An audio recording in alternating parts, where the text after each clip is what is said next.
Ever wondered why your GPS sometimes seems just, well, a little bit off? Or maybe why you see different coordinates for the exact same spot depending on which map you're using? We kind of take location for granted, don't we? Like it's fixed. But behind every map, every navigation app, there's this really fascinating, complex system for defining where. Today, we're taking a deep dive into that hidden world: datum transformation, coordinate conversion, and map projection. Now, I know it sounds super technical, but trust us, understanding this stuff, it's like learning the secret language that makes maps actually work. How we get from our bumpy planet to the flat screen in your hand. Exactly. Our mission today is really to demystify all that. We want to show you how we go from the Earth's, irregular shape to the neat, flat maps we use constantly. And crucially, why getting these systems right is absolutely vital for so much. Think precision farming where inches matter, or building massive skyscrapers that need pinpoint accuracy. This is the foundation. Okay, so if you're ready to unlock the secrets behind Earth's address system, let's get into it. Right, let's start with the basic problem. Earth shape. We all learned it's not a perfect ball, right? It's an oblate spheroid, kind of squashed at the poles, bulges at the equator. It's lumpy, irregular. So how on earth do scientists create a standard model for mapping something like that? Yeah, that's the first big challenge. And this is where the concept of an ellipsoid comes in. Think of it as a mathematical stand-in for the planet, a highly refined one. It's a smooth, simplified geometric shape, usually an ellipse rotated around its axis, that approximates the Earth's overall form really well. Each ellipsoid is defined by key parameters: the semi-major axis, basically the radius of the equator, and flattening, which describes that squashiness. So for instance, the WGS84 ellipsoid, which GPS uses, has very specific numbers for these. But, and this is important, WGS84 isn't the only one. There's GRS80, there are older ones like Modified Everest, used in certain regions. Each is chosen because it provides the best fit for a particular area or purpose. Okay, that makes sense. An ellipsoid is like our idealized Earth shape, but a mathematical model is just theory, right? How do we tie it down? How do we connect it to the actual ground beneath our feet? Oh, good question. That is precisely the job of a geodetic datum. The datum isn't just the ellipsoid itself, it's the whole reference system. It defines the ellipsoid's size, shape, and crucially, its position and orientation relative to the Earth's actual center of mass. Think of it like taking that smooth mathematical ellipsoid and carefully aligning it with the real Earth, using specific measured points on the surface in gravity models. That whole setup, the ellipsoid plus its alignment, that's the datum. So WGS84 is both an ellipsoid and a datum, a global standard. But then you have national datums like GDM 2000 in Malaysia, which uses the GRS80 ellipsoid. These are often created for better local accuracy. So why have different datums then? If they're all modeling the same Earth, why not just pick one and stick with it? What happens if, say, my surveying data uses one datum, but the map I'm plotting it on uses another? That's a critical point. Different datums might position their ellipsoid center just slightly differently, or oriented a tiny bit differently relative to the Earth's spin axis. We're often talking meters, maybe tens of meters. Doesn't sound like much, right? But for large engineering projects, building bridges, defining property boundaries, those differences are huge. Using coordinates from different datums without transforming them first, that can lead to serious misalignments, legal issues, even failures. So knowing your datum is absolutely fundamental. Okay, got it. So once we have our datum, our reference framework, we need a way to actually describe a location within that framework. And it sounds like there isn't just one way to do that. Exactly. There are several languages for coordinates, depending on the job. First, there are Cartesian coordinates, X, Y, and Z. Imagine a 3D grid centered perfectly at the Earth's center of mass. Z goes through the poles, X through Greenwich, Y at right angles.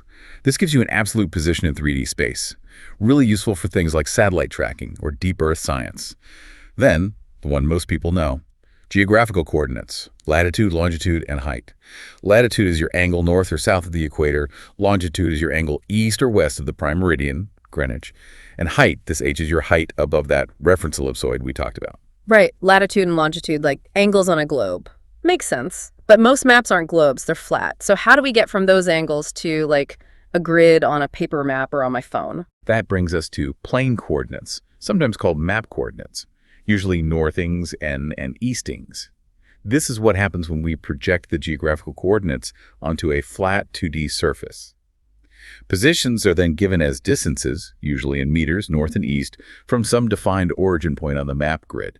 That's the grid system you see on topographical maps, for example. Okay, but wait, you mentioned h, height above the ellipsoid. Is that the same thing as what people normally call elevation or height above sea level? Because they sound similar, but maybe not quite the same. A really crucial distinction. No, they're not the same, and mixing them up causes problems. Remember, the ellipsoid is a smooth mathematical surface, but actual mean sea level, which is influenced by gravity, is bumpy and irregular. So ellipsoidal height h is just your vertical distance above that smooth math model. Orthometric height, or mean sea level, MSL height, is your height above the geoid. The geoid is a surface that approximates true mean sea level extended across the globe, accounting for gravity variations. The difference between them is the geoid undulation. So the actual height 8 is the ellipsoidal height h minus this undulation n, hhhn. For engineers building things affected by water flow like drainage or canals, MSL height h is what matters, not the height above the theoretical ellipsoid. Wow, okay. That's subtle but really important practically. Yeah. So we've got these different coordinate types, Cartesian, geographic, plane, and different reference systems, the datums. How do we bridge the gaps? How do we switch between coordinate types and more importantly, between different datums? Right, we use two main processes here. They sound similar, but do different jobs. Coordinate conversion and datum transformation. Coordinate conversion is the simpler one. That's just changing the type of coordinates within the same datum, like going from geographical, lat-lon, h, to Cartesian, xyz. There are standard math formulas for this, using the parameters of the specific ellipsoid defined by the datum. You're just changing the format of the address, but staying within the same city's address system, if you like. Okay, conversion is within the same system. But what about the tricky part moving between different datums? Like my GCS gives me WGS84 coordinates, but the local map uses, say, GM2000. You said I can't just use them directly. Exactly right. You absolutely cannot. Because, as we discussed, the datums themselves are slightly different. The ellipsoid might be positioned or oriented differently. So the same physical point on the ground will have different coordinate values in WGS84 compared to GDM2000. To reconcile this, you need a datum transformation. This is a more complex mathematical calculation that accounts for the shift, rotation, and sometimes even a small-scale difference between the two datums. It usually involves a set of transformation parameters: 3 translations, shifts along XYZ, 3 rotations around XYZ, and a scale factor, often 7 parameters in total. Ah, so it really is like translating languages or converting currencies, but for map coordinates, you need the right exchange rate, the right parameters. That's a great analogy. And there are established mathematical models for these transformations, like the Bursa-Wolf model, usually 7 parameters for 3D, or various Molodensky models, can be 3 or 7 parameters. For 2D map transformations, sometimes a 5-parameter model is used. The key thing is that these parameters are specific to each pair of datums. National mapping agencies like JUPEM in Malaysia publish official parameters for transforming between datums like GDM2000 and WGS84, or older ones like MRT48, BT68. Using the official parameters is crucial for accuracy. Right, so we've handled 3D space, different coordinates, different datums.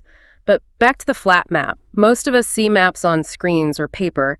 How do we actually perform that trick, squashing the 3D Earth onto a 2D plane? That's the art and science of map projection. It's literally projecting the features from the curved surface of the ellipsoid onto a flat surface, like shining a light through a transparent globe onto a screen. But just like you can't flatten an orange peel perfectly without tearing or stretching it. There's always a catch, right? You can't make it flat without distorting something. Exactly. That's the fundamental rule. A map projection can preserve some properties of the globe, but never all 4 at the same time. The 4 main properties are true directions, angles, true distances, true areas, and true shapes. So any flat map is a compromise. The choice of projection depends on what property is most important for that map's purpose. Want a map that shows the true area of countries? Fine, but the shapes or angles might be distorted. The famous Mercator projection is great for navigation because it preserves angles locally. It's conformal, but it wildly distorts areas near the poles. Greenland looks huge. And that property, conformality or orthomorphism, is really important for many applications like surveying and navigation. Orthomorphic projections preserve angles locally, meaning small shapes are shown correctly. That's vital if you're plotting a course or measuring precise angles on a map. Okay, so when we project, we choose what to preserve and what to distort. But even on the flat map, we still need some reference points, right? Like, where is the grid measured from? Yes, absolutely. Every projection system needs associated parameters to define it fully. Things like a false origin. Since we want map coordinates, northings, eastings, to always be positive numbers, we often set an arbitrary origin point far to the southwest of the mapped area. So all coordinates are positive offsets from this false origin. There's usually an origin of longitude, which is the central meridian of the projection. This is often the line where the projection is most accurate, where the scale is true. An origin of latitude is also defined, often the equator for transverse projections. And a scale factor is specified, usually for the central meridian. It tells you the ratio between a distance on the globe and its projected distance on the map at that specific line. Away from that line, the scale will vary. All right, this is making sense. Let's connect it to some real-world map systems. What are some important projections we actually encounter? Okay, a major one is the Universal Transverse Mercator, or UTM system.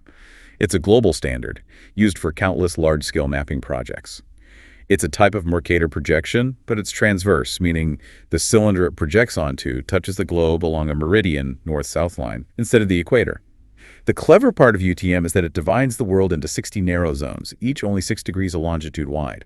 By keeping the zones narrow, it ensures that distortion within each zone is kept very low. It's very practical. For example, peninsular Malaysia falls across 2 zones, UTM Zone 27 and Zone 48. Okay, UTM for global consistency in narrow strips. What about that other one, the rectified skew orthomorphic, or RSO? That sounds very specialized. It is. RSO is really interesting. It's designed specifically for areas that are long and narrow, but don't run north-south, areas that are skewed relative to the meridians. Think of places like Peninsular Malaysia itself or the UK. Instead of aligning the projection's central line with a meridian, like UTM, RSO aligns its central line along the main trend or axis of the territory being mapped. It involves a more complex projection, sometimes onto an intermediate surface called an aposphere before going to the plane. The big advantage is that it minimizes scale distortion across that specific awkwardly shaped area much better than UTM could. So, in Malaysia, you have specific RSO systems, MRSO for Peninsular, BRSO for East Malaysia, often based on either the modified Everest or GRS-80 ellipsoids. It's tailored mapping. Tailored, got it. And finally, the Cassini-Soldner projection. Is that still used much? Cassini-Soldner is more of a historical projection, though still relevant in some contexts. Yeah. It's basically an ellipsoidal version of the older, simpler Cassini projection. Key thing, it's not conformal. It doesn't preserve angles perfectly, which is a drawback for precise navigation. It has a straight central meridian where scale is true, but distortion increases quite rapidly away from that line. Other meridians and parallels are curved. It was used a lot historically because it was computationally simpler, still potentially useful for mapping areas that are very narrow in longitude. In Malaysia, for instance, it was used for individual state mapping grids, each with its own local origin point, like Gunung Belumut for Johor, to optimize it locally. Bit of a patchwork system. Wow. Okay, so from the Earth's bulge to ellipsoids, datums, all those coordinate types, transformations, and then finally squashing it flat with projections like UTM, RSO, Cassini. It's really quite something. A whole hidden architecture just to figure out precisely where we are. It really is. And we've seen how every step, every choice, which ellipsoid, which datum, which projection involves trade-offs. Each decision impacts accuracy, usability, how things look on the map. And it makes you wonder, right? With technology like high-res satellite imagery, powerful computing, AI, how will this evolve? Will these core ideas, datums, coordinates, projections just get more and more refined? Or could we see fundamentally new ways to represent location, maybe moving beyond flat maps altogether towards more dynamic, interactive 3D models as the norm? That's a fascinating thought to end on. Well, thanks for diving deep with us into this absolutely essential but often invisible part of how we navigate and understand our world.